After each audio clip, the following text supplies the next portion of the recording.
Welcome to Reset Race. I'm Michael Graham of Actify Press, and this show is going to be about resetting race and how we think about it, how we talk about it, and then the show we're going to use clips from luminaries on the American left, and we're going to talk about if they're right, wrong, or it's complicated.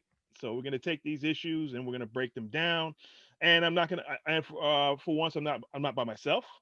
We have an illustrious panel here, and we have Sam, John, and Mud. They're gonna introduce themselves one at a time. So we're gonna start off with Sam. Sam, can you introduce yourself, please, and make sure you give your Twitter handle as well. Okay, so my name is Sam, but on Twitter, I go by Samantha Angelique Channeling Papa Legba Harder, which is at me 17 trillion. And I also run We Will Not Suffer in Silence, wwnsis.org. And I'm just looking forward to being here to have these discussions. I think people talk about ADOS people a lot without us being in the room. So I think it's time that people know what we're talking about and what we want so they can quit talking about us and maybe talk to us. All right, that's my intro. Outstanding. Oh, also for the We Will Not Suffer in Silence, you can follow our Twitter at No More Silence 64. Everybody get that? No More Silence 64. All right, Big John, you next. Yeah. This is John C. Shout out to all the ADOS out there. Shout out to ADOS New Jersey. Shout out to all the ADOS in New Jersey, across the state, across the country. I'm just an average ADOS Negro. My first and only objective is to get reparations for ADOS. Second is a Black agenda with carve-outs and tangibles for ADOS. And then the third is to grill anti-Black leftists. That's it. Don't ask me about what I ate today for lunch. Don't ask me about what I was doing, what I did, did I smoke some weed? I don't want to talk about none of that. I want to cook these anti-Black leftists, get my people's justice, and I'm glad to be here. Now. Cool. Good. That's good stuff right there, brother. All right, Mud, let's talk to him. Hi, I'm Mud. I've been with ADOS for like a year and a half. My Twitter is @oflineage. I got a YouTube channel called Bitter Dose TV. On there, I do reaction videos to leftists talking dumb shit about reparations mainly. I also do like documentaries, which is pretty much me editing like old videos, old movies and stuff to kind of give people a political education. All right, that's good stuff. All right, so So just real quickly, this first video we're going to talk about that's our distinguished panel. This first video we're going to talk about our good buddy Kyle Kulinski, maybe the whitest man on the left. And we're going to talk, and in this video, the video is called, in case you want to look it up, it's how corporatists cynically weaponize reparations to try to kneecap Bernie. Now, this talking point kind of bothers me, as if everything is about, everything positive is about kneecapping Bernie, but we're not even going to talk about that. We'll talk about it in a minute. So we're gonna play the portion of it that's important to us for this conversation, and then we'll get to talking, and then we'll get to clearing some things up. Okay, so here we go. Maybe same thing with climate change. Oh yeah, why don't you stop with your carbon emissions? Because it obviously we need a mass mobilization, and obviously this is not something that can be achieved at the individual level, especially since it's 100 corporations that are responsible for 71% of the emissions. So you can't, even if everybody stopped all their personal carbon emissions, it's not going to put a fucking dent into it. But shit like that does not land. People read it and they're like, shut the fuck up. Allow me to give you a one-way ticket to shut the fuck upsville, bitch. Not interested in your nonsense. So, but here's an issue where, listen, it's sticking a little bit. And it's kind of scary to see because it's such nonsense. So what am I talking about? Well, a few weeks ago, an article came out that basically said, like, Cory Booker, Kamala Harris, and I think even Elizabeth Warren they put in the article, but I might be wrong about that. The new issue that the Democrats are hopping on board with, reparations. And they have this fawning article. Now, the reality of the situation is this. They are calling it, or at least some of those candidates are calling it, I support reparations. When you read the specifics of it, it's not reparations at all. They're talking about like Cory Booker's baby bonds. That's not reparations. I think there's targeted tax credits. That's not reparations. And in some instances, it's not even for the black community specifically, but they're calling it reparations. So what we have here is dishonest politicians, a dishonest media that plays along with them, and frames this issue as, oh, would you look at that? Cory Booker and Kamala Harris and Elizabeth Warren, they're out-lefting Bernie Sanders. Isn't that great? Don't you want anybody but Bernie? And again, they're framing it as, see, red meat to the base. We have, a further left-wing position here that Cory Booker, Kamala Harris, Elizabeth Warren are taking beyond Bernie. Now, what's happened since that totally misleading article came out and, the total misdirection on this issue happened, Bernie Sanders was asked about reparations on his CNN town hall with Wolf Blitzer. He was asked about it in maybe every single interview he's done since he's launched. He's too honest to say he supports direct reparations when he doesn't support reparations. Again, the other candidates are not honest, so they're like, yeah, I support reparations, and you read their plan and it's not reparations. And so, boom. What's the trick? The trick here is, oh shit, they perceive his weakness as he doesn't do well among black Americans. So let's try to kneecap him further, and let's try to undermine him, undercut his argument as the furthest left option and the candidate of the people, and let's try to prop up people who are more corporate as being for the people and being for the black community. And then they're trying to feed this narrative of like Bernie Sanders, old, out-of-touch white man, Bernie Sanders, not as good on these issues as Cory Booker and Kamala Harris and maybe even Elizabeth Warren. And it is as cynical and destructive and misleading and bullshit a smear tactic as I've ever seen. But God damn it, it's clever and it's working a little bit. Now, in order to discuss this further, we have to get into the issue of reparations. Is reparations something the Democratic candidate should support? And is reparations something the Democratic candidate should put front and center? You want to know what it polls at? 32% popularity. Now, by the same token, take the issue of abolishing the death penalty. Even though I'm personally in favor of abolishing the death penalty because 4% of the time we kill the wrong people, okay? Would I be telling a Democrat in the 2020 race to run with and put that front and center? Yes, I, as a candidate, am running on abolishing the death penalty. No, I wouldn't tell them to do that. Why?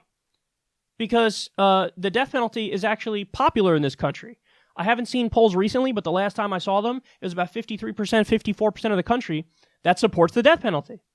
So this is called not being a dumbass and winning elections.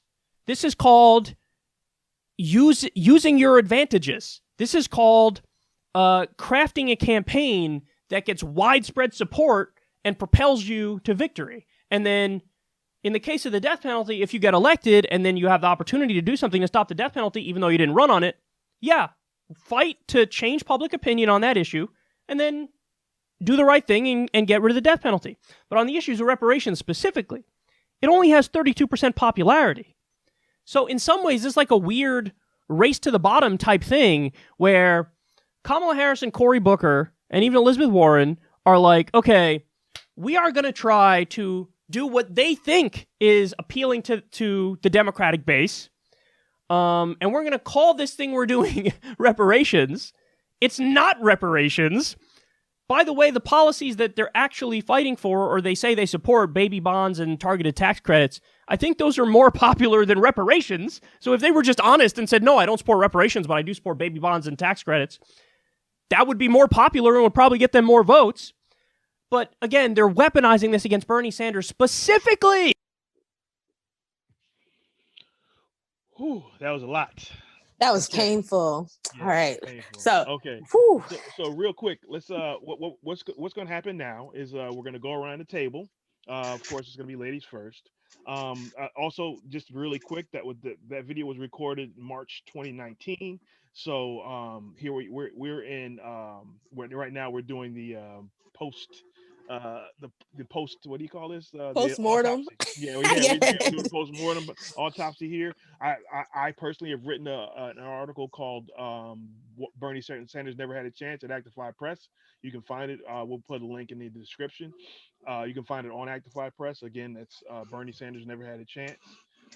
So and I covered a few of these things. In full disclosure, this is my first time listening to the video. I did not do my homework, but luckily everybody else on the panel did. So I'm just going to fill in. So what we're going to do right now is we're going to go around the table, and everybody's going to take a few minutes, and the rest of us will be quiet. Everybody take a few minutes to throw out their opening arguments. And then we'll go. Everybody get a chance to do the opening arguments, and then we'll have some crosstalk.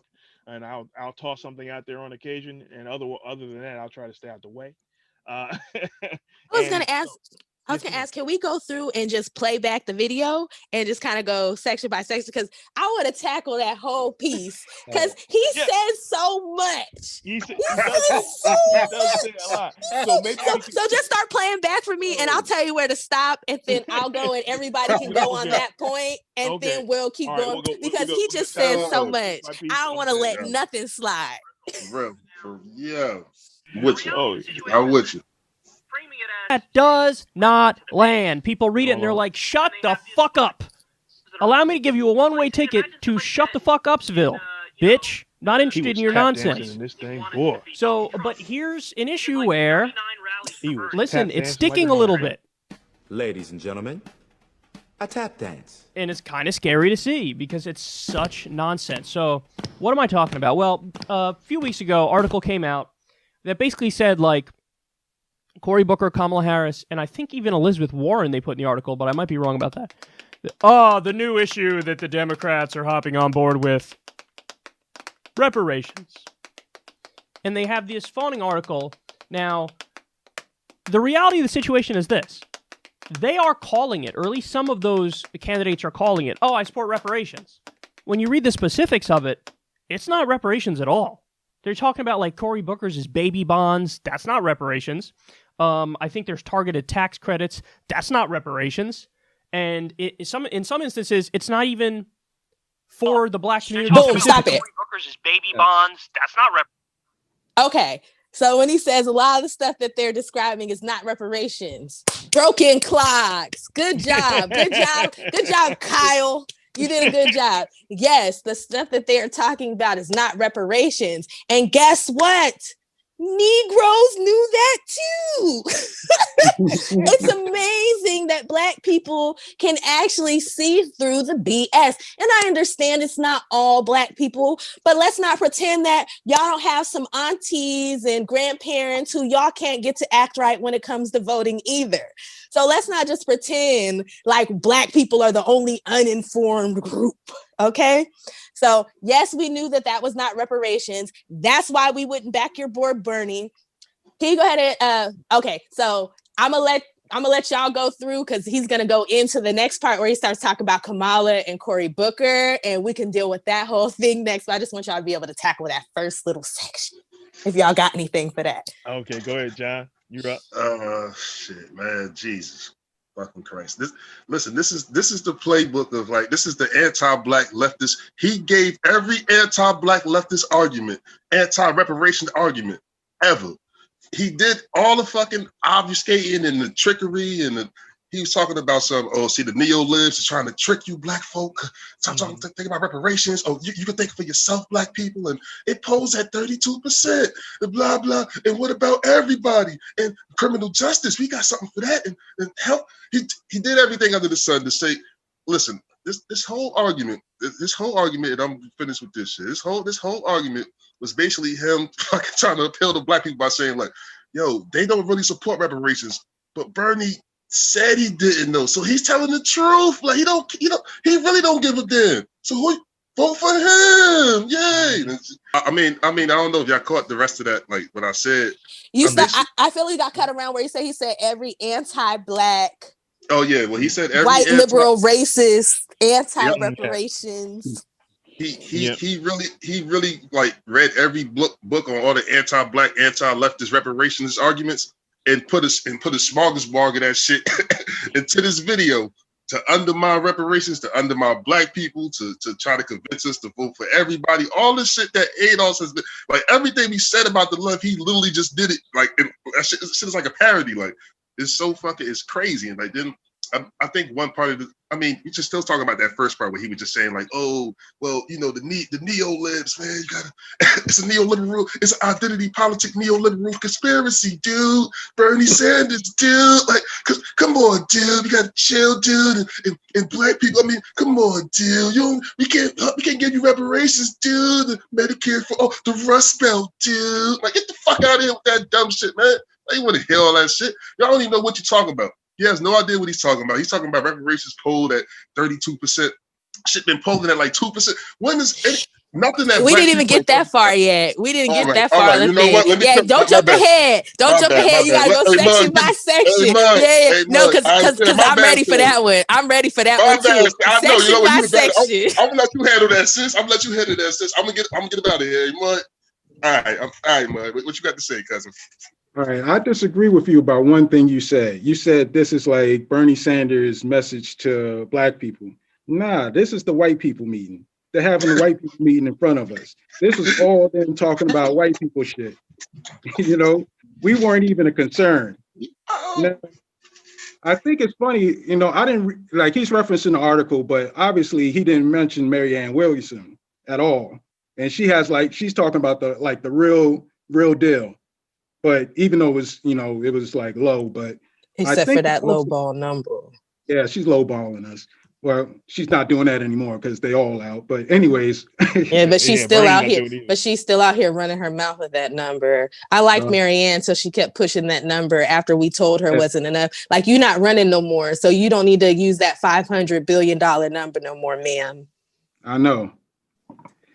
Anyways, I think we also got to pay attention to, he makes it a point to talk about how these other people's plans aren't specific to black people and how that's not really reparations. You know, he's right about that. And I think we need to give him credit, but we also need to take points away when he goes on later on in this video, talking about black issues and how everything's a black issue. But, you know, that's all I got on it. Yeah, let's go ahead. Okay. Your turn. All right. So for me, the whole beginning is off for me, right? Because we're talking about a very serious issue, and a lot of these things that he's mentioning from beginning to end could be fixed by reading my article, the first one I wrote, the first ADOS article I wrote, or talking to us, not about us, not around us, but talking to us. Right, and that could have been a big fix for a lot of these things that went on with Bernie's campaign, but they intentionally shut us out, and this is what happens. All right, so you ready to go on? You guys ready to go on? Yes, please go ahead and start back up. Sam's excited. Oh, I've been here for this. Y'all saw me on Twitter. I was eating y'all up. I was eating them up. Anyways, I've been ready for this long form, not having to be limited. All those little characters. Yeah. All right, here we go. All right, going to the next. Like in The Wire when he was like, "She."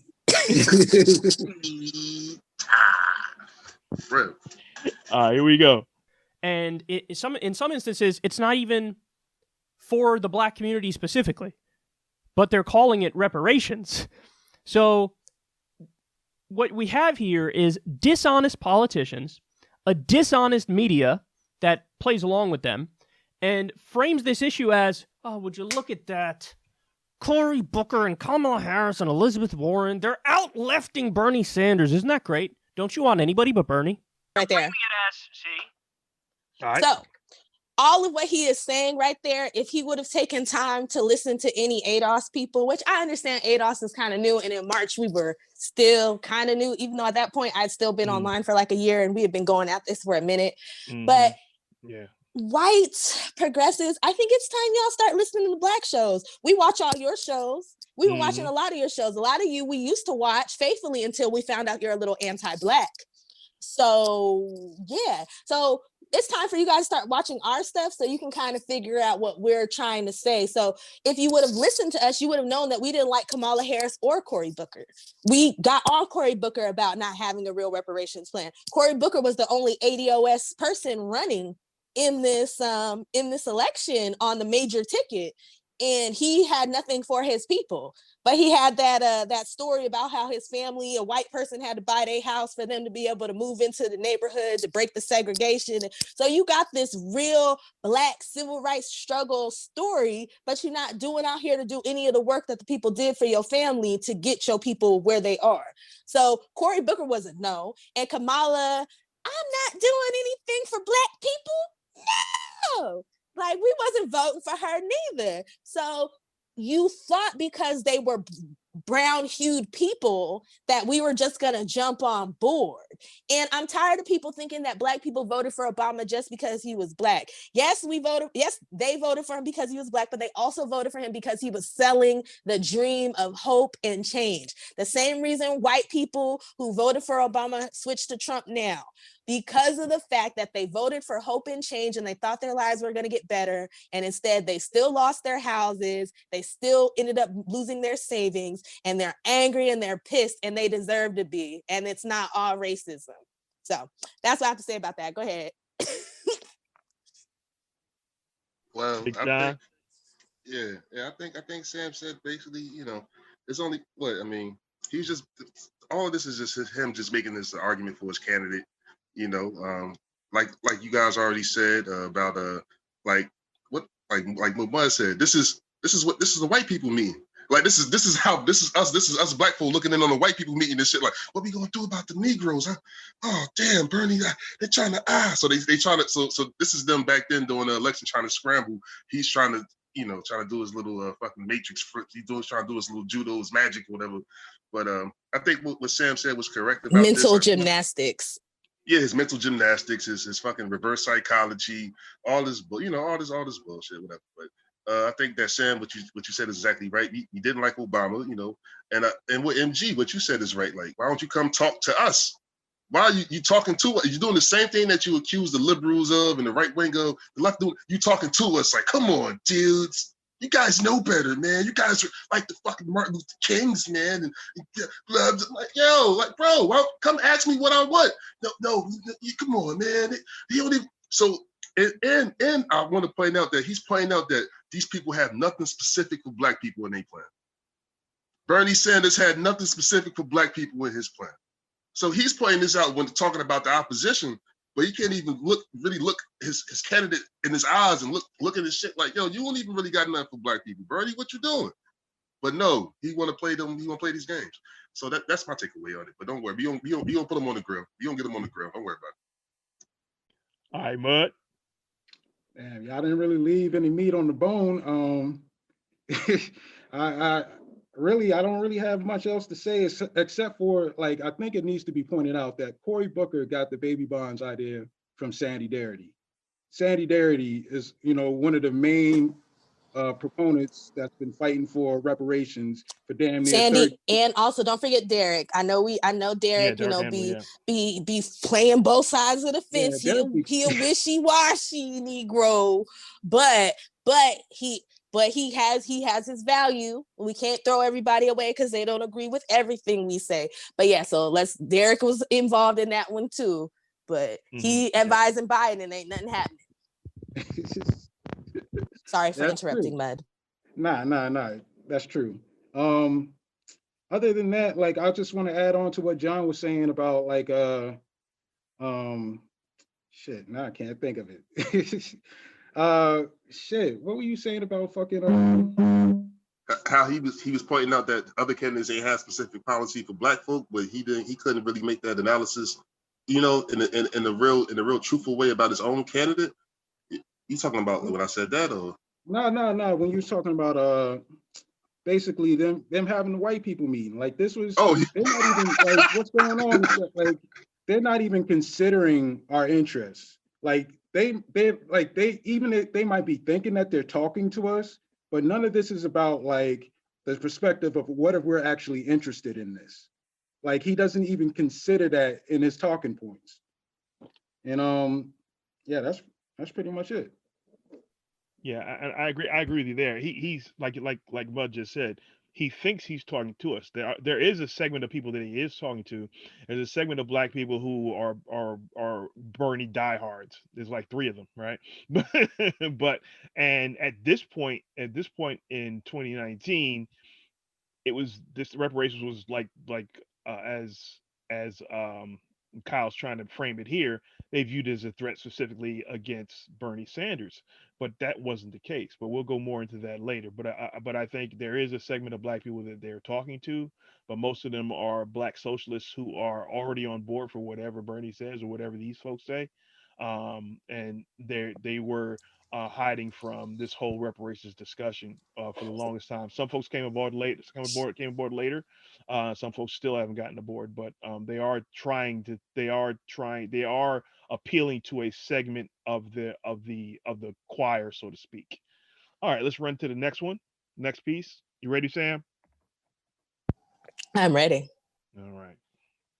He was asked about it in maybe every single interview he's done since he's launched. He's too honest to say he supports direct reparations when he doesn't support reparations. Again, the other candidates are not honest, so they're like, yeah, I support reparations, and you read their plan and it's not reparations. And so, boom. What's the trick? The trick here is, oh shit, they perceive his weakness as he doesn't do well among black Americans. So let's try to kneecap him further, and let's try to undermine him, undercut his argument as the furthest left option and the candidate of the people, and let's try to prop up people who are more corporate as being for the people and being for the black community. And then they're trying to feed this narrative of like Bernie Sanders, old, out-of-touch white man, Bernie Sanders, not as good on these issues as Cory Booker and Kamala Harris and maybe even Elizabeth Warren. And it is as cynical and destructive and misleading and bullshit a smear tactic as I've ever seen. But God damn it, it's clever and it's working a little bit. Can you go ahead and pause that real quick? Good on these issues as. Mm-hmm. All right, go ahead. So I'm not gonna, because most of what he said is kind of redundant, but I want to get into it. He's like, they're just trying to set this up as Bernie Sanders, old, out of touch white man. Bernie Sanders was an old, out of touch white man. There are videos of Bernie Sanders when being addressed by Black people talking about reparations, where he's had security escort them out, where he's walked away like they didn't matter. I don't care what white people say, because people get upset when you say Bernie looked like a big old bigot. And people say, no, Bernie marched in the 60s. So you think there aren't any people who are anti-Black marching with Black Lives Matter right now? Some of those same people marching with Black Lives Matter right now live in gentrified neighborhoods, and the few Black people left in their neighborhood, they don't even speak to. Okay? So let's quit pretending like people don't do things for their own gain. And there's even a video of Bernie Sanders saying that he wasn't down with King until King started talking about the Poor People's Campaign and started talking about class stuff. So y'all keep bringing up Bernie like he was doing something for Black people. No, he was doing something for poor whites. So my whole thing is, Black people are Americans. ADOS are Americans. We've been here for over 400 years. You need to start treating us like American citizens and giving us policy and doing the things that you need to do for us, just like you do for everybody else. This shouldn't be a discussion, but for you to show disdain for the Black community. And don't get it twisted, I was a person who wanted to vote for Bernie, especially because I'm one of those 5% Blacks, the ones that are in the top 5%, because my great granny left me a house. So I have college debt. That would have been great for me. It would have been, I'm in college right now. Free college would have been wonderful. Everything Bernie was talking about was great, but the problem is it would have made my life way better, but the poorest in my community, it would have barely scratched the surface. So how can I be like, yeah, I'm pro Bernie at the same time and say that I'm pro my people? I can't care about what's going to help me and not care about what's going to help my people. So Bernie showed himself to seem anti-Black. I'm not going to call him a bigot. I'm not going to say he's anti-Black. I don't know the man, but how he was perceived by the Black community was that way. And a lot of you were not willing to accept that. You kept trying to explain it away instead of checking your candidate. If you guys would have pushed Bernie on reparations and Black issues, he would have did it. But since you guys were like, no, he was like, no. The reason why Bernie wouldn't do reparations is because he was afraid that white people were too racist to be willing to go along with reparations. So that says a lot about what he thinks about white people, because I believe a lot of white people are going to be willing to go along with reparations. And I'm gonna get into that deeper when we get to the part where Kyle starts talking about percentages, because he was being disingenuous on some things because he's leaving stuff out. I'm sorry I talked so long, guys. Forgive me. Oh hell no, that's This that has been on fire. your soul, huh? I'm saying this has been Bro, on your that's that soul. fire. She's venting, Man, listen, I'm so tired of, because I watch these people all the time and I watch them talk about us all the time. It's like, you don't know anything about my people. You don't deal with any of my people. So stop talking about my people when you're not even making an effort. And then when you do have Black people on, like, it's like just Black. They could be, it's flat Black. So they could be Caribbean, they could be Indian, they could be anything. It don't matter. You just have on random, like you never have on ADOS people. You never have on working class and poor people. Like you never have on people who you should really be talking to. Exactly. All right, John, run it down. Wow, that's hard to follow up with, man. Sam basically said everything that we've been feeling for the past like 3 years. He just laid it on them like, fuck it, like, you know what I mean? But man, listen, man, I think shit, everything that Sam said, I agree 110%, man. Only thing I would add is that when Cal, what's bothering me about this whole segment is Cal is pointing out how these candidates are saying that they support reparations, but it's not reparations, and then saying Bernie doesn't support reparations because he don't know what reparations is. Now, it's the same thing that the Jewish people got. No disrespect, but I would like my reparations the same way that the Jewish community got it and the Japanese community got it. Exactly. So my whole thing is like, so how do you, I thought you didn't know what reparations was, but yet you see the games that they play. He knows his family get a check. Exactly. You see how they try to slither and slide and how hip, like that. This is what bothers me about the left. Like we all come from kind of like a left-leaning, somewhat left-leaning background. That's why we know these games. We've been watching these motherfuckers for years, and we couldn't never put our think on like, yo, something about these motherfuckers is anti-Black, but I don't know what it is. Like, and like Sam said, they be like, you know what? We got to go to our race guy. They be on the show like, we got to go to our race guy. Filipino dude, talk about Black Lives Matter. Filipino dude, like, you know what I'm saying? Filipino in the house, Black people got, yo, you're a Filipino dude. What the fuck? You're not even ADOS. Like that's the type of games that the leftists play. Like, you know what I mean? And stop playing games. Like, if you really was serious about trying to win, you know damn well that Bernie needed a significant number of Black voters. He needed to get them fast. He should have came with a Black agenda immediately. I'm talking about even a flat Black, even to start off just a flat Black, like this for Black people, this for Black people right here. Not no people of color. He should have just put that shit out. Not no Millie Mouth, like just a flat Black agenda, and then we would have probably tried to work with him a little bit, try to get him on board with reparations. But no, he didn't do that because the Rust Belt, because he lost his job at the forward, and he don't know what he's gonna do. He got 20,000 in the bank. He gonna kill us. He don't know what he's gonna do. Like, what the fuck are you like, yo, like. It's just delusional, man. I don't mean to go on the rant though, man. But like the fact that I think that one thing I pulled away from that part was that like he kept trying to say that these other candidates, these other neo-libs and centrists were saying reparations, but it's not reparations. But Bernie doesn't support reparations because he don't know what it is. So that's the games they play. A Jewish man whose family died in the Holocaust does not know what reparations is. Go ahead, Mud. Yeah, I'm with Sam on that one. Yeah, that was wild to me. All right, Mud, let's run it, baby. I mean, I just wrote down playing dumb about reparations. John just said exactly what I was going to say. To know what isn't reparations, you have to know what reparations is. Like, they playing a fucking game. And you're in fucking politics. Like, you don't know about the political history of fucking reparations in this country. You don't know that fucking Ronald Reagan did reparations for the Japanese. Like, what are you people talking about? It doesn't make any not talking to us. sense. Exactly. That's all I got. All right, my 2 cents here. All right, so one of the issues that he was complaining about was people getting to Bernie's left. Okay, if people like that are getting to your left, that means you're screwing up.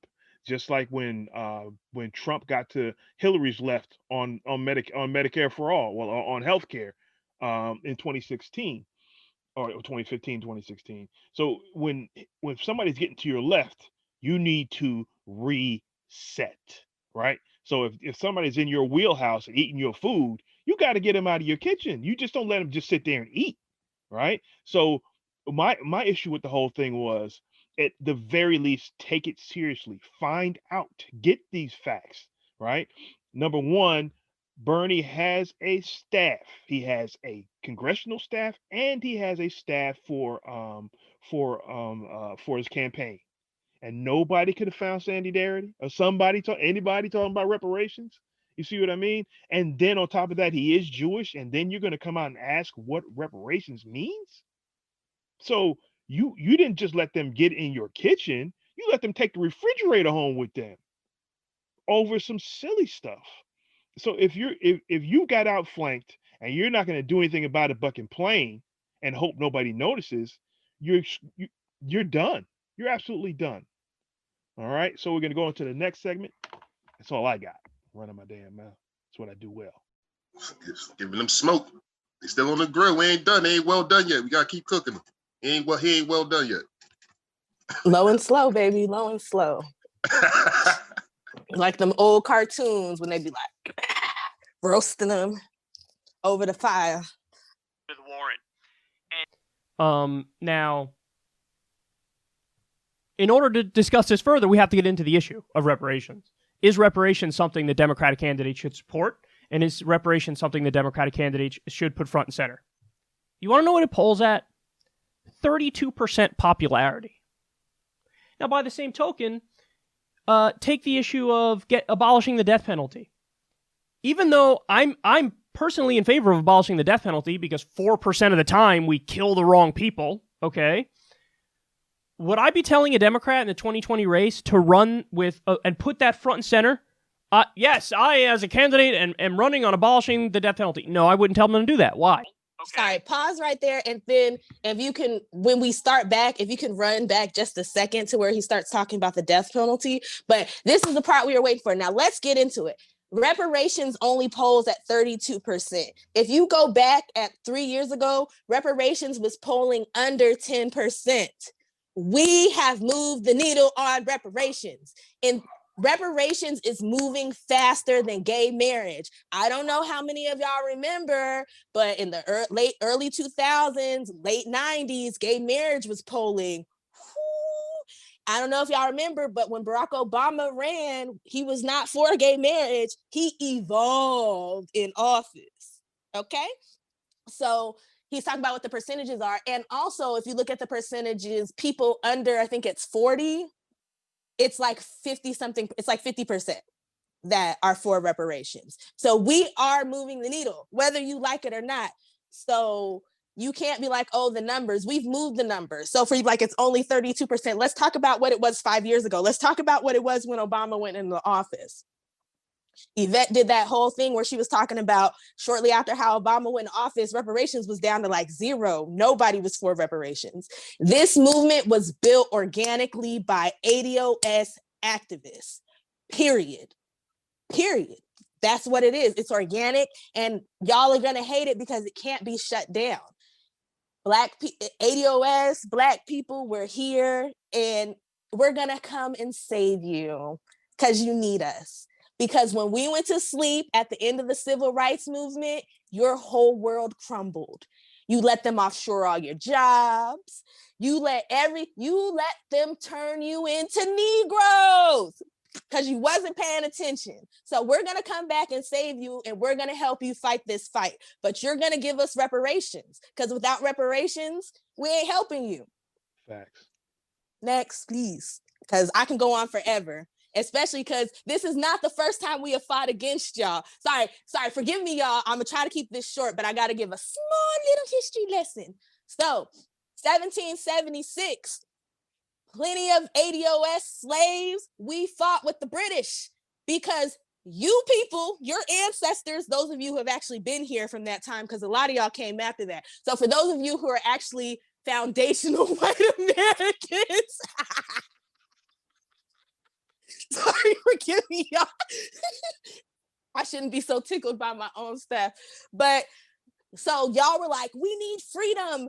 Britain's crushing us. This is terrible. And we were looking at y'all like, we slaves. Y'all have us and you want us to help you? No, so a bunch of us fought with the British.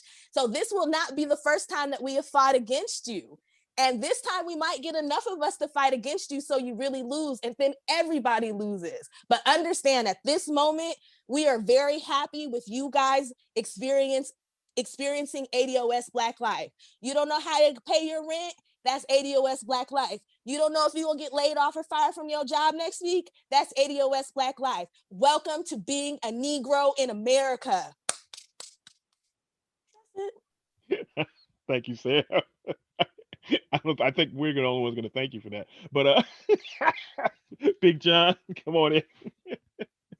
Y'all don't even know what to say behind that, man. She sits on fire tonight, man. Like, I mean, I think, man, that's actually dope what she said about, how we kind of dealt with this kind of popular, like how we was like, when the white majority was always, every time the white majority is in uprising against like that quote unquote oppressors, we always in the background as the slaves, as the sharecroppers, like that's, and like, what I mean? And like Sam said, like, you have to fix this. Like the left has to come to us, has to come to ADOS in a serious way. Really look at our agenda, really, really understand that you can't get, like, you remember the New Deal. And I think that the part of the Great Society, that kind of crumbled as well, because, like ADOS wasn't centered in it. Like you have to, in order for these social policies to really have some teeth to it, you got to fix us first, man. You got to fix us first, because if you leave us behind, then the country will continue to lag behind. And like Sam said, the country went to sleep. Like, it's not our fault. Like, and Yvette said, like, white people, y'all got sloppy with y'all politics, man. Y'all let corporations just slide all in there, and the jobs getting offshored, and all this wealth consolidation between the whites or whatever like that. Like, and now you guys got all this social unrest. Like, black people, we've been here. We've been through this before. So it's like, and she broke down the numbers beautifully, man, with the, as far as like the polling goes. Like, we have pushed the needle, 32%. Not 32% of the people in the country are for reparations. Do you understand how massive that is? Like, but he's trying to 32%, dude. Come on, dude. Look at the data, dude. Until we show him Sandy Daddy Data. Oh no, that data is inaccurate. It's invalid, man. Come on, I want to take one of my shrooms or something, man. Libertarian socialist. Dude, shut your bitch. Shut up, man. I might want to hear all that. But but like Sam said, Sam killing it, man. And Mud and MG, I would love to hear from y'all, brothers. I ain't gonna go too long with this, man. Right. All right, Bud, you up. Thanks, John. All right, so in 2005, gay marriage was at 37%. So we're talking about something that's like in the 30s range, that now we look at it like it's crazy to think that was illegal. So to talk about the polling, it's disingenuous. Also, if we look at like the percentage that Democrats have been getting of the electorate, they haven't gotten over 30% since 1964. So and we know what happened in 1964 and why that's significant. That was the Civil Rights Act. So they can't just come at us with this bullshit when they're trying to give these arguments, instead of especially since this is from the motherfucker that started the Justice Democrats. Why aren't you giving us the argument around the justice that's involved with reparations? Why am I not hearing that argument? I'm hearing about fucking because they don't know what justice is. And I'm gonna edit in that clip. I'm gonna find that Ernie video. You know what you want to talk about, the black and white one, when he was like, y'all don't know what justice is. They don't, because what they see as justice is not justice for all people. ADOS people are the most just people in this country, because even after everything that we've been through, if they give us reparations, we're gonna go and fix everybody else, because we can't have anything for ourselves because we don't know how That's to. who we are. That's who we are. It's hurting us painfully right now to just be like ADOS first. It's hurting us, but we know that we have no other choice. But you think once we get what we want, we're not gonna be out here bleeding hearts? It's just who we are. It's true. That's why you see us crying at the border. Also, we got to be real. Like, Republicans got a whole bunch of unpopular ideas, and they win on these unpopular ideas. Like, what the fuck are we talking about?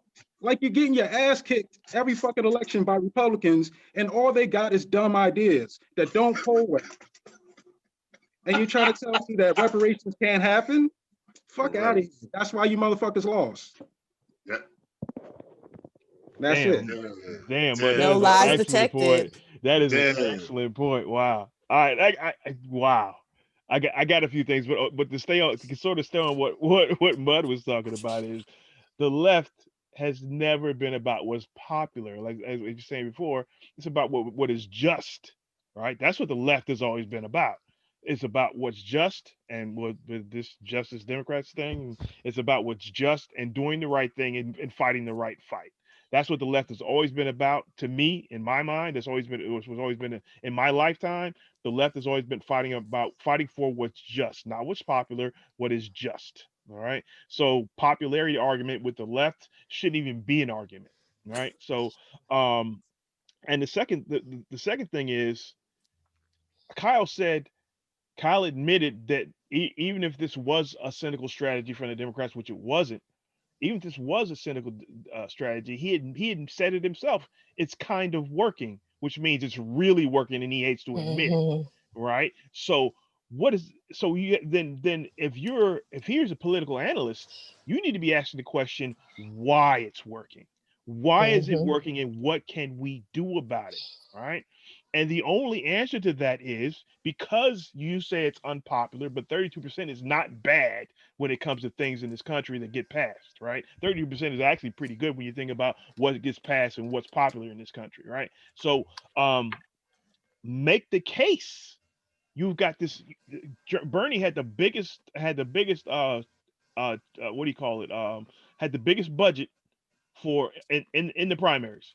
Joe was scraping around for pennies. He's looking around in the sofa cushions when his campaign started. Bernie had a massive chest full of money that lefties have been raising for him since 2016. Right? So he has a machine. He has a media machine. All these independent outlets like Kyle Kulinski should have been carrying this message to the people. Right? Even if you think that ADOS is incendiary, is evil, is bad, or whatever words are xenophobic, whatever they made up as the arguments against ADOS, even if you believe that, they're not. ADOS was not the only people that understands reparations. Right? Go find somebody to talk about these issues, get them down on paper, and start this fight. Put them in your platform and start this fight if you're really about justice. All right? That's my 2 cents. 2 cents. Excuse me. I'm sorry. I just wanted to add something because I said 30% of the electric, and I just want to be clear. The reason why I said that is because half the voters don't even fucking vote.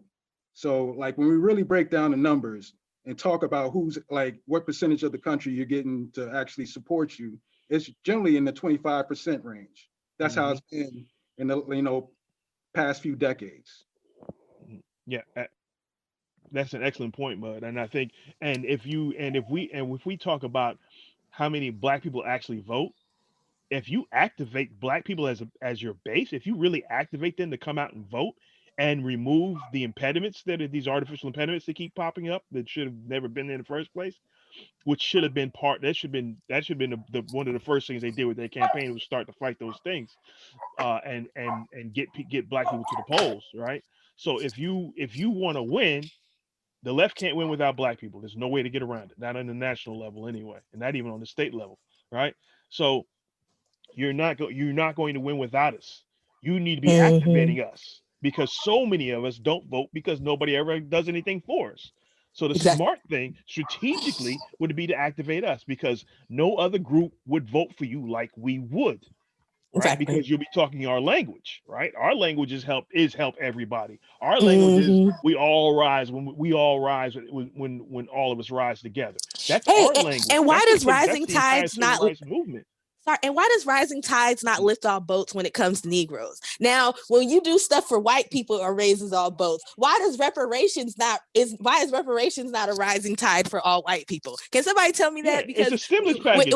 With everything else, exactly. With everything else, y'all be like, no, rising tides raise all boats, free college. Well, reparations raises all boats. That means you got a bunch of Black people who can start businesses, create jobs, and spend money. So what are you talking about?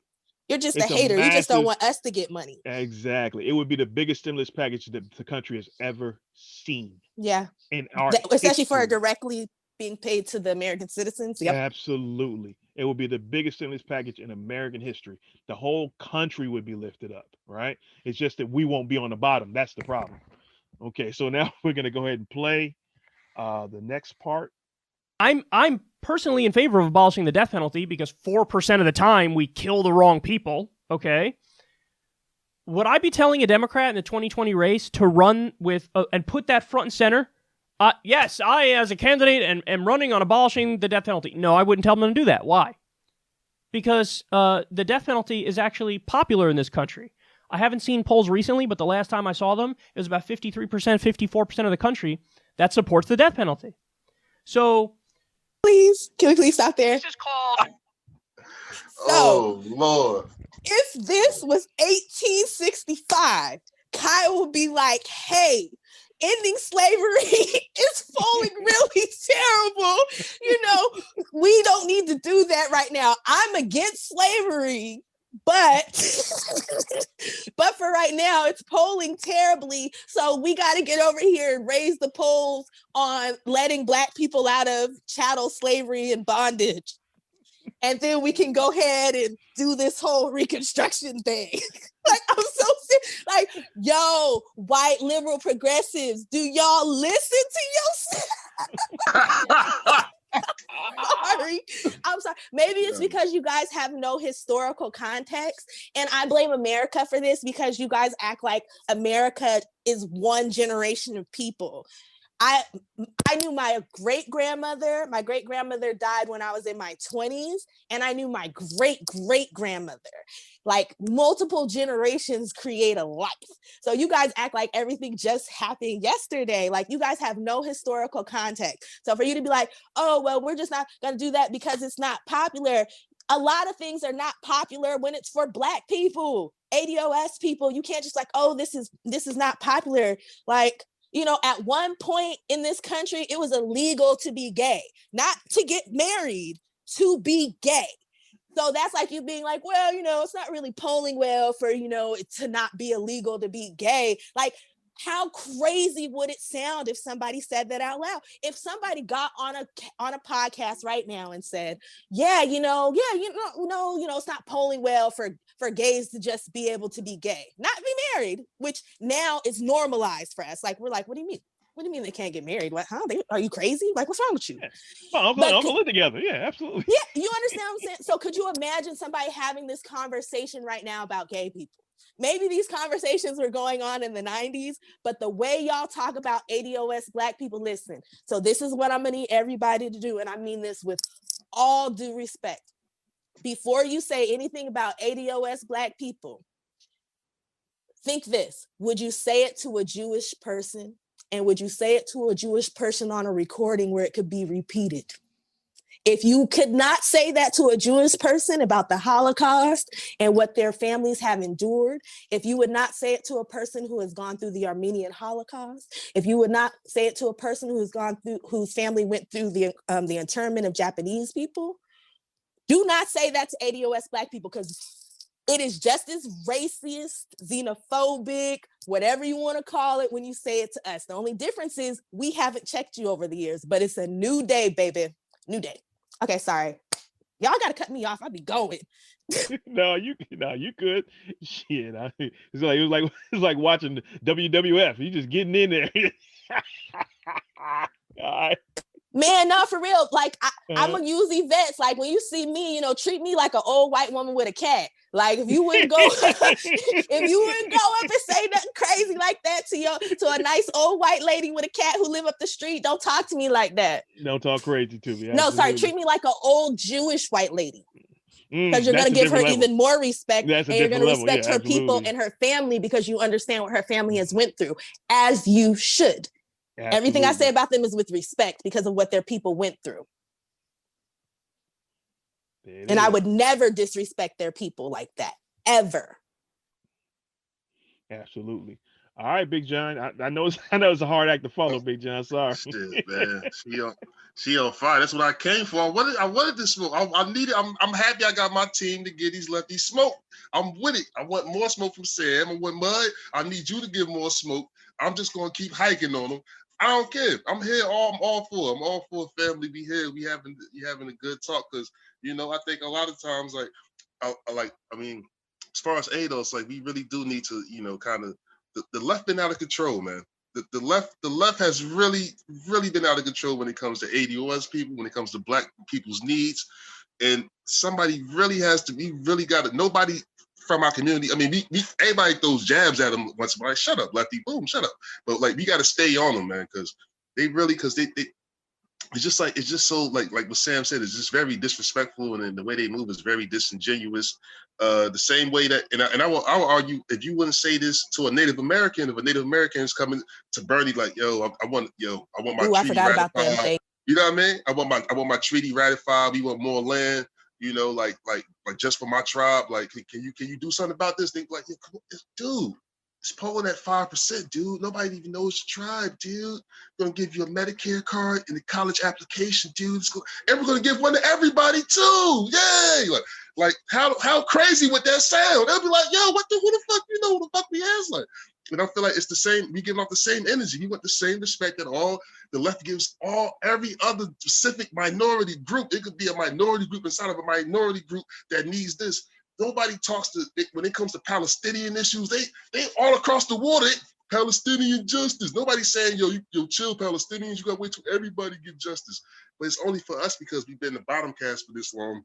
And I Or do think Palestinians can't get justice until all Arab nations exactly. That's what I was going to say. I was like, yo, Palestinians, no justice till Libya. That's how they tell ADOS. Like, we Word gotta get justice for all black people in the world, which the majority of people in the world are black. Exactly. It's crazy. And I remember when we first had the first meeting, we had the conversation about it's very it's like a subconscious power, like, you know what I mean? Like it's racism is so rooted into our country that they subconsciously know if they give us what's owed to us, they're going to lose some of that power that they have over us, even if it's overt or subvert. They're going to, they're not going to be in the same position they will be isn't it worth in it? America. So yeah, I'm not gonna lie. It is very overt too. You already know these lefties. You already know they Klan members to me. I mean, some of them, not all of them. Some of them. I think a handful could be saved, but Klan it's populism. It's scorched earth for me right now. But I'm just saying though, like, I just say all that to say, yeah. So and Cal comparing like the death penalty poll to like shit is ridiculous, man. It's ridiculous. Yeah. We got to kill some people to get some money. like you're comparing us to murderers, and most people get the death penalty like murderers, and like, oh, reparations. All right. Appreciate that, John. Mud, you're up, baby.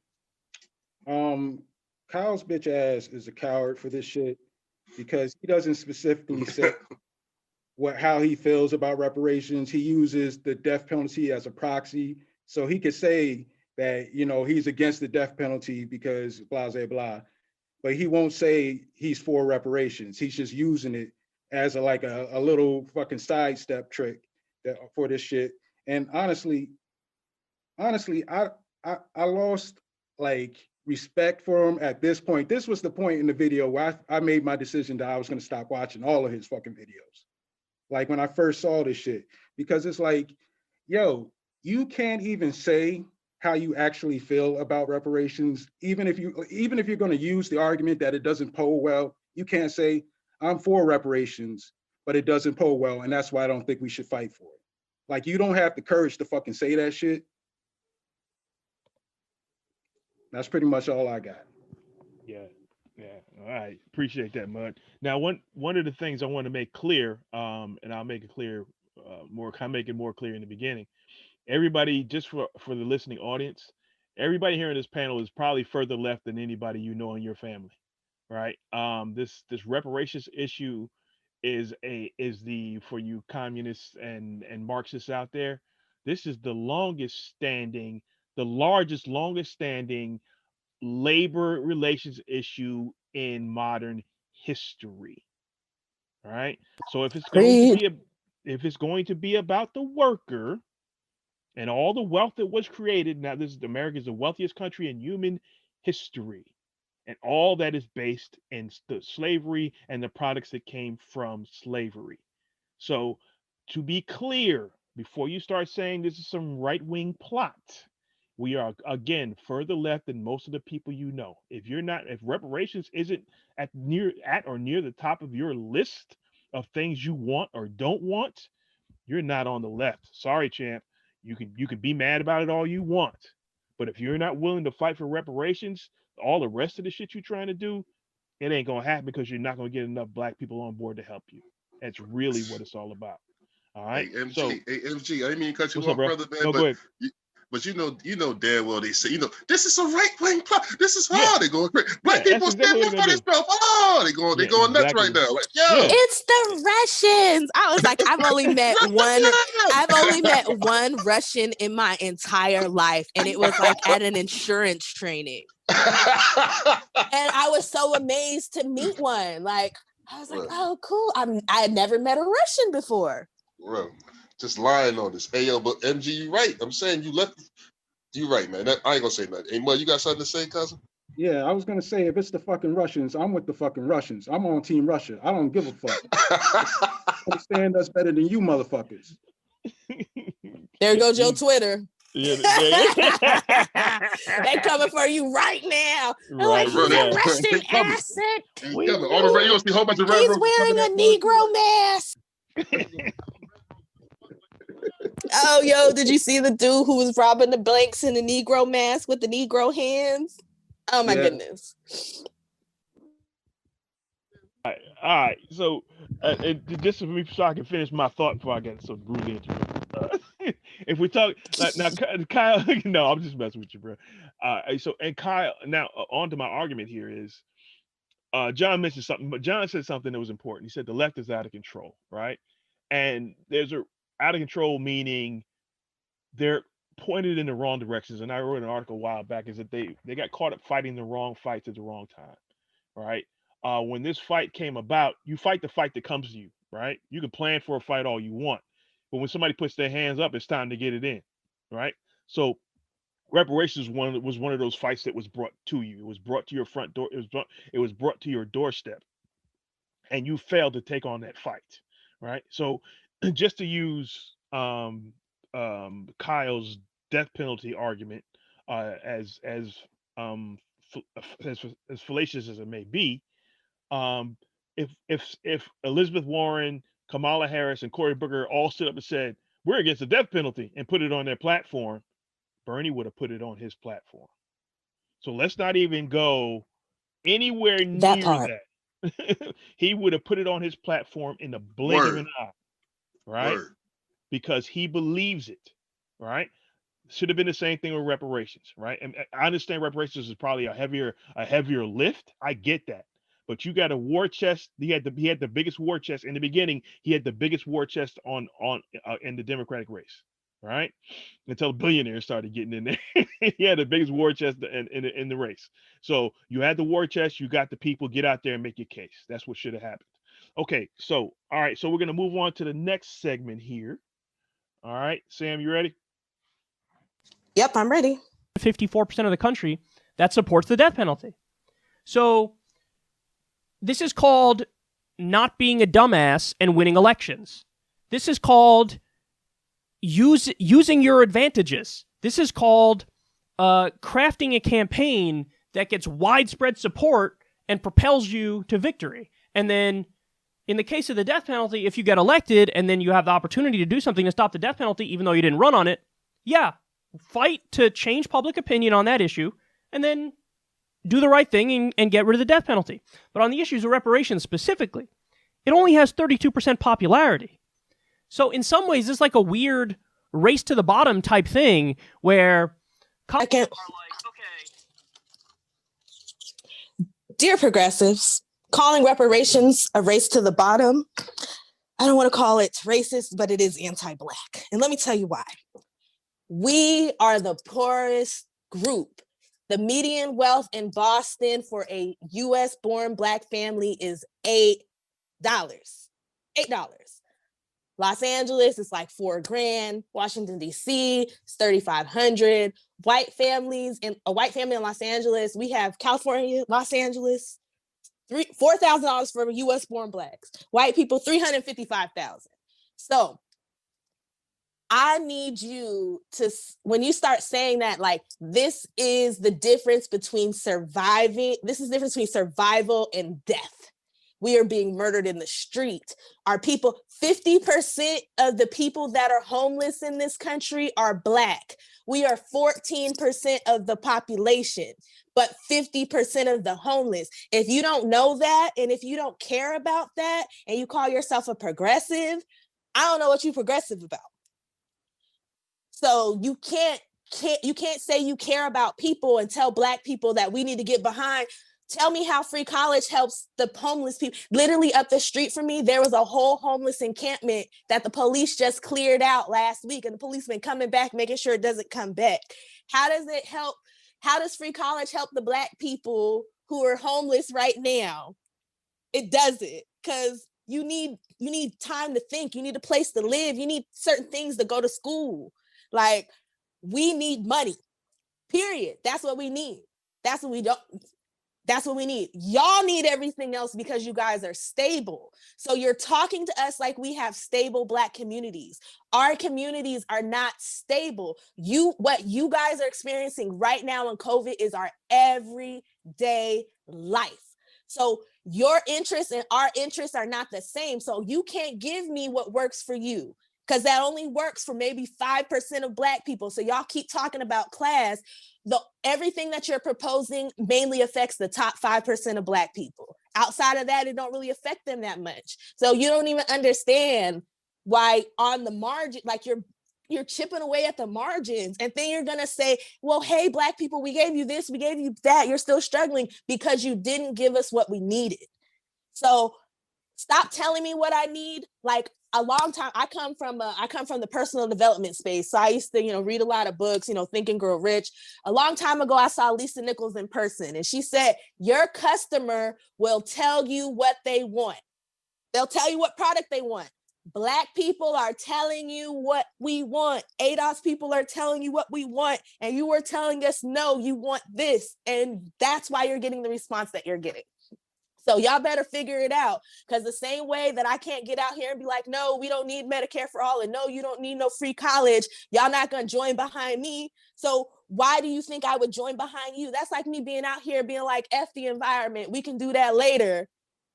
Like, reparations, we need reparations right now, the same way we need to start working on the environment, and the same way people need UBI, free college. We need that just as much as you need everything else.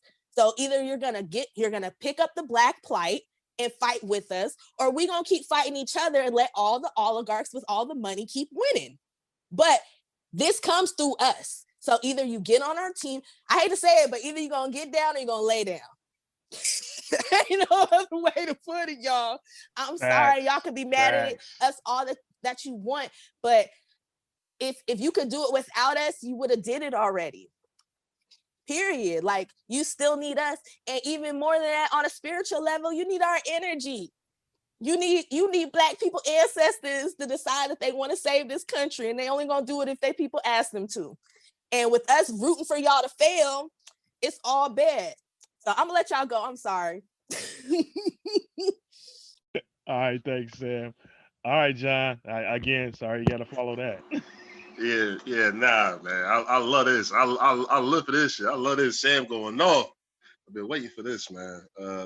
But yeah, man, like with the with the whole left wing agenda, and Carol's constantly talking about how these particular policies will help the majority of people.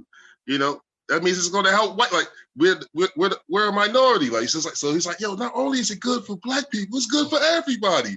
But like, we are a minority of people. So basically just saying, Black people, shut up. You're gonna get a little bit of crumbs. We're gonna stabilize white people. We're gonna stabilize all the top immigrants in the country. I mean, like the upper echelon immigrants. You're gonna stabilize immigrants that are below you.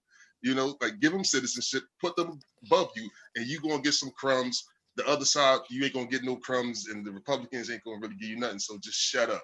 That's what And they. John, That's what can you touch on that wealth transfer they're about to get as well? It's about the wealth transfer from where? Like you talking about from the 67 trillion that they about to get from their grandparents? Oh and yeah, parents? yeah. So Millennials so about to we get like paid.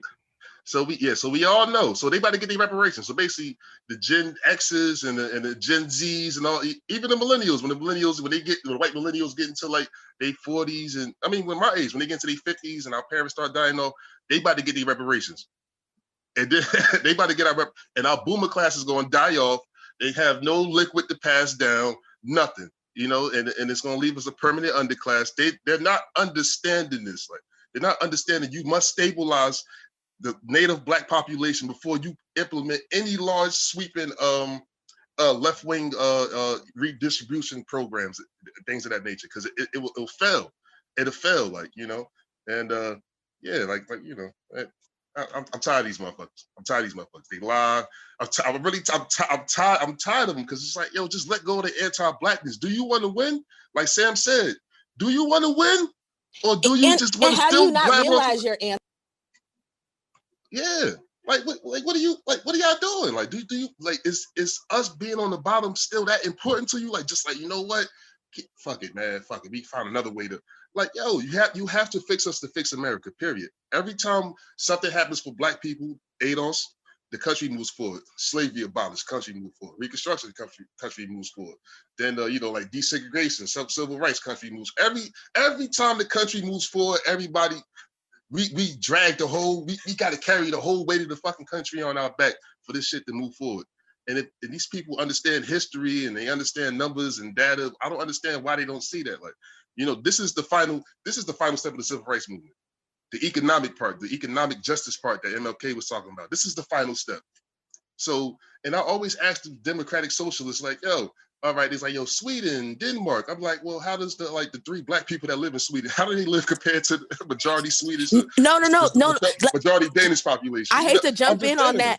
Yeah. But the reason why their society has everything that they have is because it's a what's it? Is it homogeneous? Is that what the word I'm looking for? Homogeneous society. It's majority white. So the reason why this country has such a shitty labor movement, such shitty what is it, safety net, is because they use blacks to undercut whites. So it's like, nah, we can't do welfare. Those lazy Negroes are gonna get welfare, but the majority of the people that are on welfare are white women. So you're throwing your white women into the fire just so you can make sure a few black people don't get something. So this is the thing, y'all gotta let, like you say, you gotta let the anti-blackness go. Like, you don't understand why all of these policies. We need affordable housing. We need housing as a human right. You know why you can't have affordable housing? You know why you can't have housing as a human right? Because people don't want Negroes moving in their neighborhoods.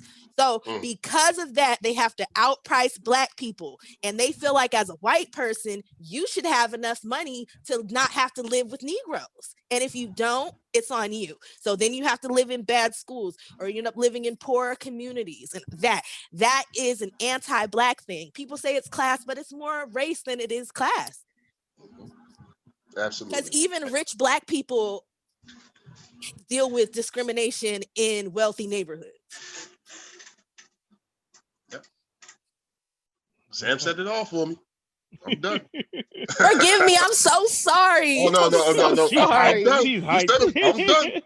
I'm about to take a nap. I'm done. She's killing it. All right, John. Appreciate that. Mud, you're up, baby.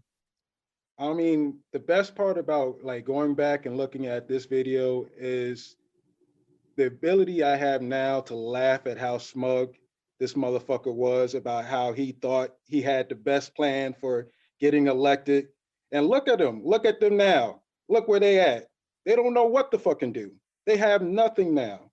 And really, if they had ran with the reparations thing, think about this. Bernie, by March time, when the George Floyd shit happened, he would have been unfucking touchable if he had reparations. Bernie at marches leading all them white people screaming Black Lives Matter, that a 50-year runaround from when he was marching in the 60s. What? That would have been, man, that would have been the best storyline ever. People love a good story. He would have just walked into the White House. Like, he really would have, if he had took on this issue. Could you imagine if he would have been like reparations and bringing back the poor people's campaign? Like, we're gonna combine reparations with the poor people's campaign. We're gonna complete Martin Luther King's mission. What, man, let me tell you, y'all don't know how to run a campaign. Y'all stupid. Y'all could have made, finally, like, come on. Especially there's more poor whites in this country than anybody. How y'all don't even know how to set up something where y'all can create a real coalition. And I just believe the Democrats want to lose. And like you were saying earlier with the fucking like tying this into like the greatest injustice of labor that has happened in this country, you could have easily went from that to talking about your, like, all your labor ideas for the Green New Deal, all this shit, the $15 minimum. You could have easily went from that to that. But what you guys do now is y'all use our story, y'all use our suffering to sell all these universal plans. And then we look at you pissed off, like, what the fuck are you doing? Because you're leaving us out for the most part. But if you had started with reparations, we would have been on board. We wouldn't have given a fuck what you said after that point. That's facts. But hell yeah. Period. What's your cousin for real? I'm sorry, bud. You done? You good? Yeah, go ahead.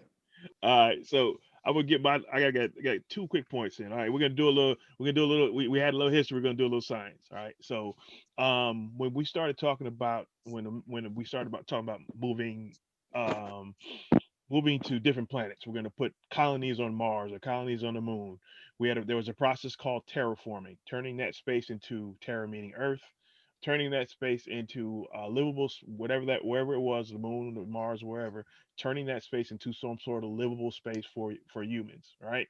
So what I believe is going on, all right, we're going deep into conspiracy theory territory, but I don't think so. But it's also along the lines of what Chris Hedges talks about, right? So what we're looking at is corporations have decided that offshoring is inefficient, right? So what they're trying to do is they already torn the labor movement down. They're tearing everything else down so people will work for anything, right? So that's when they'll start talking about bringing jobs, manufacturing back here. People say manufacturing is gone for good. That's bullshit. If you have the right set of incentives through law, the manufacturing can come back. If we subsidize it, manufacturing can come back, right? So that's what we're looking at. So we have to be clear. We have to be very, very clear about what's going on, right? We are at our subjugation is part of that process, right? Because we are the only ones in the modern history with any W's against white supremacy. Only us. We're the only ones with wins against white supremacy. Only us, right? So we have to keep that in mind, and keeping us at the bottom is part of keeping everybody else down. As my mother used to say, you can't the only way to keep me in the ditch is to stay down there with me, right? So that's by keeping us at the bottom, everybody else gets pulled down to the bottom, and they're even trying to slide people underneath us, right? So to make sure we have a bottom. There's always going to be a bottom, right? Even if we disappear tomorrow, there's always going to be a bottom. So we have to be we have to be aware of that. Even as we are fighting for our own reparations, it's a part of a larger scheme, right? But we have to, of course, we have to prioritize ourselves. I just wanted to put that out there. All right. The second thing is real quick. Sam talked about homelessness. We're 50% of the homeless, all right, and 13% of the population. And ADOS is probably slightly less than 13%, right? So if we got reparations, you cut homelessness in half. Food insecurity cut in half, right? Overnight, one policy, right? Yep, housing as a human right. Boom. Yeah. 50% of Black people have a home. Just that 50% quick. of the homeless have a home, and that's 50% of the Black people. Boom, home. Yeah. So that's half your homeless population is no longer unhoused. How could you fight against that? right? Food insecurity. We're at the bottom for food insecurity, right? We're at the bottom for health, right? All these things that we suffer from and we are overrepresented in could be taken care of in less than a generation with one policy, right? Well, all the other policies still count for us, right? But one policy, you could do with this one policy, you could do more than we did with the New Deal, and we're still not going to do it. That's wild to me. You know what I mean? It's absolutely wild to me. All right. That's my point on. That's what I had on that one. All right, you guys ready to move on to the next part? Yeah, for sure. Let's go ahead. Reparations. It's not reparations.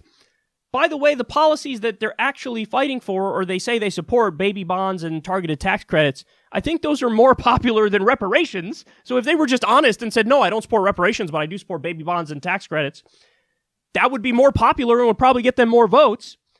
But again, they're weaponizing this against Bernie Sanders specifically. Can you stop it right there? Again, they're weaponizing this against Bernie Sanders specifically. Yep. Okay, so wrong. We heard that. We didn't go for it. Bernie tried that in the 10-20-40 plan, and we said no. We not falling for the okie doke. We did, we was like, cool, after reparations. So he was off all across the board. No, it's not more popular for us because we see. So this is my thing. And I think this is what it is. White people don't know the data on Black people. I was on Twitter like the other week, and this white guy literally said 75% of Black people are middle class. 50% of Black people are worth less than $1.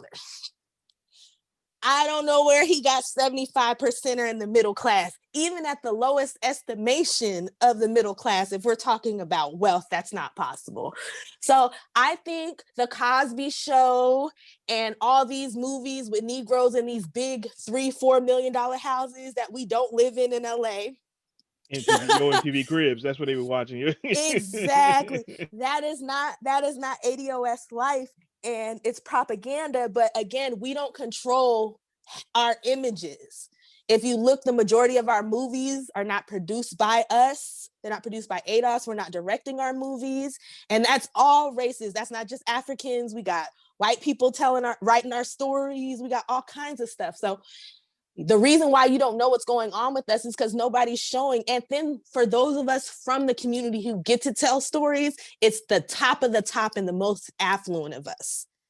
So you're not talking to the right people. Exactly. At least if you look at white cinema, because I'm a film buff, if you watch white cinema, like you get to see like working class movies, you get to see like, oh, I'm so poor, this is some bullshit movies. You get to see the ultra wealthy movies. Like our stuff, most of the stuff that you see, it's people in big houses that Black people can't afford. A lot of jobs that we don't have. And so it's propaganda. But I need people to do their research. This is the thing that I noticed the most during my time on Twitter. A lot of y'all white people want to talk to Black people about Black people, but you don't know anything about us, and you're not taking any time to do any reading or research.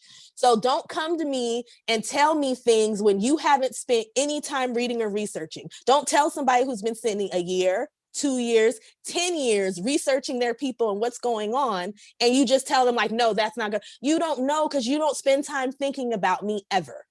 So maybe if you just took a little bit of time to start thinking about Black people and Black families and them having a better life, and then you decide, hey, let me go talk to a Black person, and not a rich Black person. Go talk to a poor Black person. And if you don't know any, find one.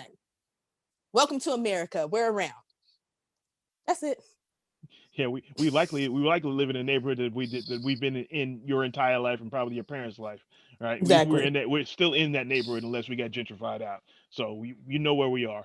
All right. So one quick thing I wanted to touch on with that was shit. I forgot what I was gonna say. Oh, okay, go ahead. I'm getting old. All right. Thanks, Sam. All right, Sam, you muted. I was gonna say, if you remember, just jump back in. All right. Sam's done. Thank you, Sam. John, come on, jump in there, John. Yeah, based off like what Sam is saying, basically what you're saying, like, white people, they don't take the time to talk to us and they just want to tell us what to do. Another classic example, white paternalism. I'm white and I say so. Just from the left wing. I mean, they all do it. Like, this is so much deeper than class and political ideologies. that, you know, like race is really the contribute. Like, you know, how can you go to another group of people and just tell them like, yo, like we need this? No, y'all don't, man. Like I'm like I need a steak. Like I literally need a steak. I'm going down. No, you're gonna get an apple. You're gonna get an apple. That's what's best for you. Like what? Who the fuck is you? Like, especially, you know, Nah, we're gonna give you a this. soybean. Yeah, I know that you'll get some soybeans. That's better for you. Get you a mocha latte. You want a mocha A latte? soybean, I just don't want one. no goddamn mocha latte, man. Get out of my face with that bullshit. Like, you know, so like that's how they do us, man. And as far as like, you know, like the wealth gap, like I just seen this, like I live in New Jersey. This is one of the most, you know, wealthiest states in the country. And it has some of the most extreme wealth inequality, similar to kind of like the most wealthiest states in our union have extreme wealth inequality between white and blacks. And shit is crazy. Like you'll be driving in the mansion, one make a right, make a left. That's you know you in the slum. You in the straight slum. Unemployment level super low, drugs everywhere. Like it's sad. And I've seen it every day. I've seen it every day of my life growing up. Like I live in a town. I was talking to MG about it. My town is 75% black. Median household income is like $40,000. The next town that's about like 60% white, that's literally right next to me. Median household income is like $130,000, $140,000. You know what I'm saying? Like that shit always been like that since the 90s when we was supposed to quote unquote doing good. Like it been like that my whole life. You know, I always knew there was something fundamentally wrong with this. So that's why, you know, at first when I heard this kind of left wing rhetoric from people like, you know, KKK Kulinski and, and Nico Roughhouse, whatever his fucking name is, Pokemon, whatever. Like, you know, like listening to them, you know, I was like, yeah, you know, because like the class thing, and of course, you know, because the people, we wanted better jobs, so all this stuff. But I was like, this shit still it doesn't, you know what I mean? Like it won't fix it. You know what I mean? Like it won't fix it until I heard, you know, Vet and Tone and Dr. Darity and the other brothers, you know, like the other brothers and sisters from the ADOS movement really start speaking and breaking these things down with having a history to back the numbers. Like, and the argument is so concrete. It's like, not only Sam is, you know, this is what we need to survive, like Sam said, but this is what's owed to us. That's nothing you forget. This is what's owed to us. You know what I'm saying? Like my great grandma, like she came from South Carolina to Jersey and had to clean white people houses. Like, you know what I'm saying? Like, and she raised my mom. You know what I mean? That's my great great grandmother raised my mom. You know what I'm saying? Preach. So, my mom is the first person who didn't have to raise somebody's babies. Shit, it's real. She ain't gonna lead the deep South and in South Carolina. You know what I mean? My great great grandmother was a teacher. She used to teach in black schools to come up north for a better life to clean people's houses with a certification or a degree. You know what I mean? My mom said that shit, the degree was so old that shit. He wrote that shit. It was in sheepskin or some shit like that. Some crazy shit like that. You know what I'm saying? Like it's just like your great great grandmother had a sheepskin degree. You don't even know. I'm like, God damn.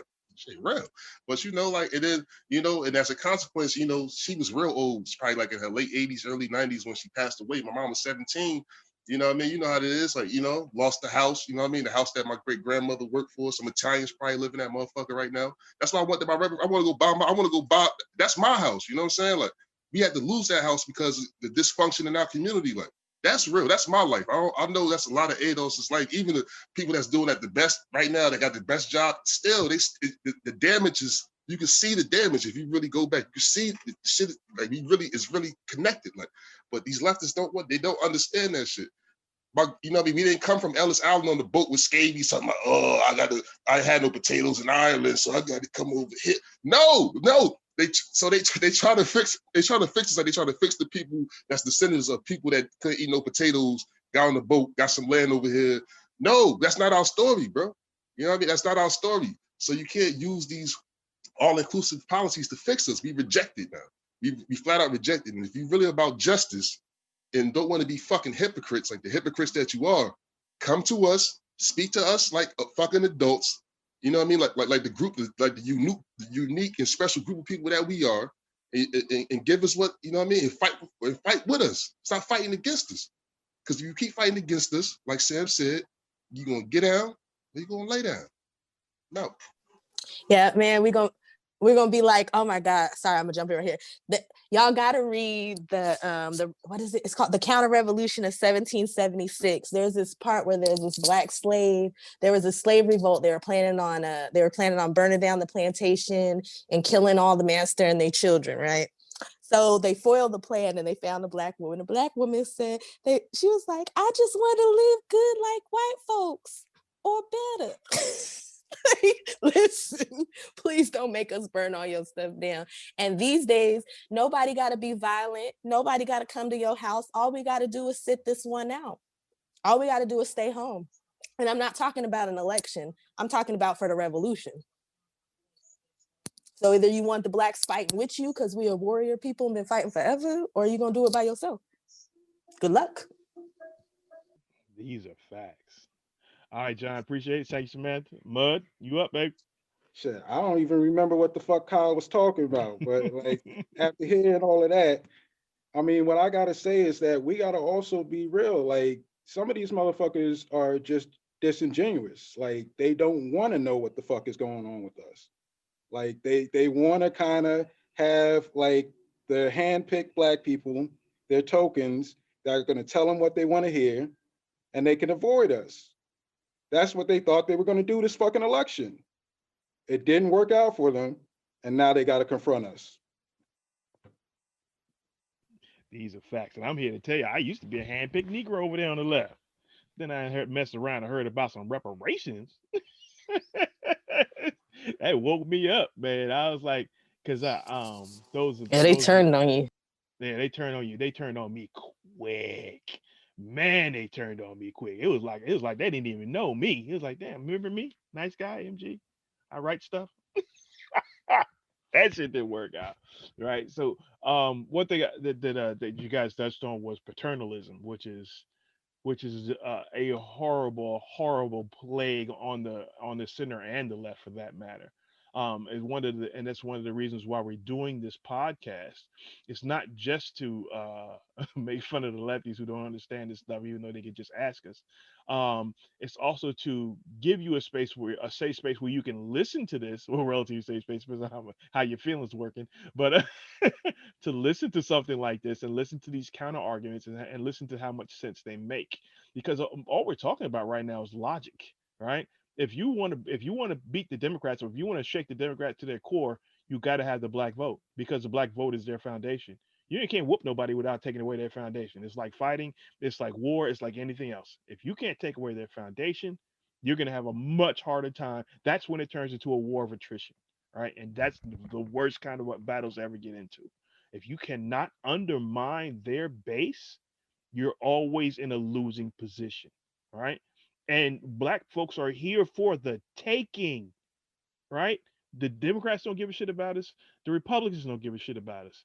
The left should have just used common sense and say, wow, there's a large group of, there was 13% of the population who could undermine the people that we need to take out. If we take that away from them, the Democrats have problems. Let's give these folks what they want. But they made the mistake that I admittedly did not believe they were making in 2016. I did not believe they were fighting for the working class white vote. I just thought they were there, to my mind, right? I did not think they were fighting for the working class white vote. I just thought they were just trying to make this broad coalition, period, right? But this cycle, Jesus Christ, it was nothing but working toward that white vote. And the reparations things just brought it into bas relief, and that's why I got exiled. That's why I got sent get kicked out of the tree of trust, because I was calling out the bullshit. Get out of here, Negro. Go back to your people. Exactly. Calling out bullshit seems to be something I do often, even though I have my own set of bullshit. But me calling out bullshit is something I do often that pisses off a lot of people, because and this is one of my, I don't think it's a flaw, because is that if I'm on a mission, I know what the end of that mission looks like, and I know when we're deviating, right? So if I'm calling out bullshit, it means I see a deviation. You may not believe me now, but you'll pay later. You know what I mean? And the left is now paying because they didn't listen to people like me, right? The few of us that were saying anything about this. So now the left is in shambles.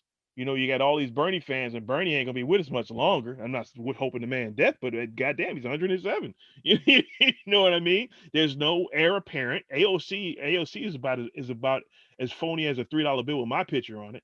So you there's nothing there. What is black? Oh God, it's just like what are reparations? Even though I'm Jewish and my people got reparations, you know what I mean? It's wild to me, right? But people are part of the problem is ironically part of the problem is us, because they're so used to us not demanding anything in this larger number and this loudly. You know what I And mean? they're used to saying crazy stuff and us not pushing back. Y'all been saying crazy, wild stuff for a while, and you ain't had nobody here to check you. Welcome. Yeah, exactly. We are here to check you, and we're gonna have fun doing it. And you're gonna learn. And the upside is, you guys are gonna learn something if you listen. All right. If you don't listen, we'll be right back here in 2024.